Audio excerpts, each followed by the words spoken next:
كلمات تحمل تاريخ مصر الحديث بالكامل. تاريخ مصر الحديث أن الذي قام بالثورة الأولى عمر مكرم نفي وسجن واضطهد وذبح المماليك ومش مش حسني مبارك بيورث الحكم لجمال مبارك، لا ده اللي ملكوه الحكم قعد يورث هو وولاده الحكم 150 سنة.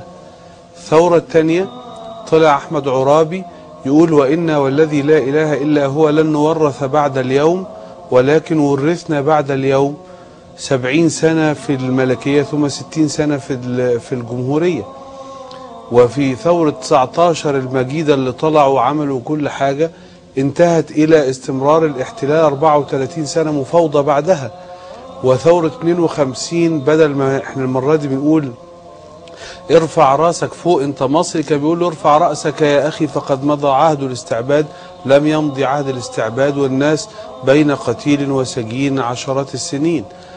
تاريخ مصر الحديث بيقول انه الشعب ما ينفعش يجامل في مصير، ما ينفعش اقول كلام مجاملة، عيب عار بقى عليا.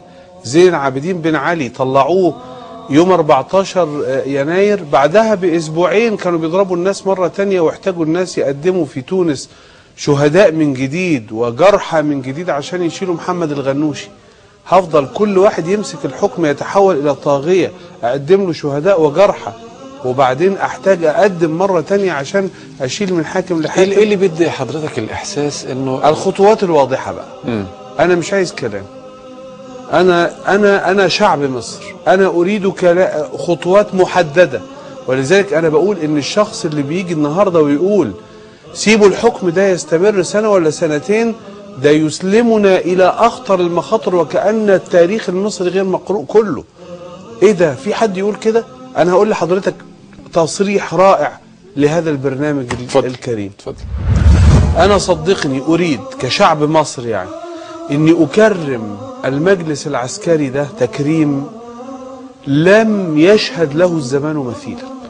وأنا أتمنى إنه يوم ما يصدق ويسلم للناس إن شاء الله، وسيحدث هذا بإذن الله، إني أقيم له احتفالات في شوارع مصر كلها من اسكندرية لأسوان ومن سيناء إلى مرسى مطروح. جميل جدا بالكامل. أستاذن حضرتك وأخلي أعضاء المجلس العسكري رموز وطنية بالواحد، كل واحد منهم أسميه رمز وطني، وأخلي شعب مصر يضرب لهم تعظيم سلام في مقابل تعظيم السلام اللي أحد أعضاء المجلس العسكري ضربه لأرواح الشهداء.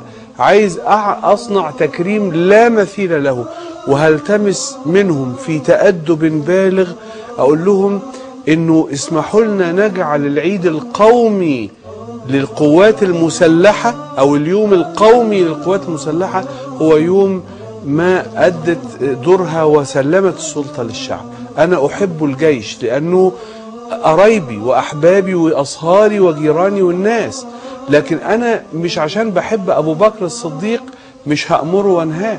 قال إذا وجدتموني على خطأ فقوموني. مش علشان بحب عمر بن الخطاب وأقدسه مش هيقول له لا سمع لك ولا طاعة لحد ما تقول لنا أنت جبت الجلابية دي منين. الإسلام يعلمني كده، إن الشخص علشان أأيده أو أقف ضده فين خطوته الفعل.